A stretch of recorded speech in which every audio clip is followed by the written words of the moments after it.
নাটকীয়তা চলছে ভাবা যায় না। মুখ্যমন্ত্রী গিয়ে বলে আসলেন, ডাক্তাররা আন্দোলনরত সদর্থক মনোভাবে মুখ্যমন্ত্রী বাড়িতে চলে গেলেন।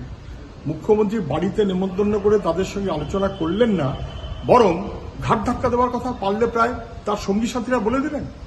কি অপরাধ হতে? ওরা তো সদর্থক মনোভাবে নিয়ে গেছিল। লাইভ স্ট্রিম হবে না, দুপক্ষের ভিডিও হবে না, সরকারি ভিডিও শেয়ার করা হবে না, রাজি না। শেষমেশ যেটা অত্যন্ত স্বাভাবিক, মিনিটস দুপক্ষের সই থাকবে, তাও হবে না। কি গোপন করতে চান? কি মিথ্যা করতে চান? ভেতরে বলবেন একরকম, বাইরে গিয়ে আরেক রকমের মিথ্যা কথা বলবেন। এটা তো সরকারের অভ্যাসের মধ্যে আছে। সরকার তো সব মিটিং লাইভ স্ট্রিমিং করে। এখানে যেহেতু দুটো কথা কেউ বলবে, অতএব সেটা ধরা পড়ে যাবে। সেই কারণে চূড়ান্ত নাটকীয়তা, মিথ্যাকে যাতে ধরা না পড়ে যায় তার জন্য শেষমেশ ডাক্তারদের সঙ্গে অসম্মানজনক ব্যবহার করতে হলো, তাদের ডেকে ফেরত পাঠিয়ে দেওয়া হলো। কখনো চলতে পারে না। অপরাধ করেছে, স্বাভাবিক যা, সঙ্গত যা, সরকার তার থেকে সরে গেছে। জাস্টিস ফর আরজি কর, মানুষের স্বার্থে সে লড়াইটা চলবেই।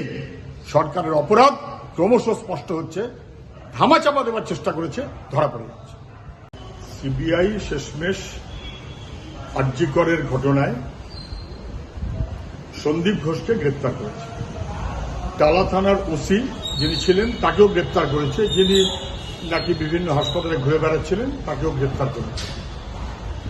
এটা শুধু দুর্নীতির মামলা নয়, নির্যাতিতা তিলোত্তমা, তার খুন, ধর্ষণ, এই দুজন গ্রেপ্তার হওয়ার পর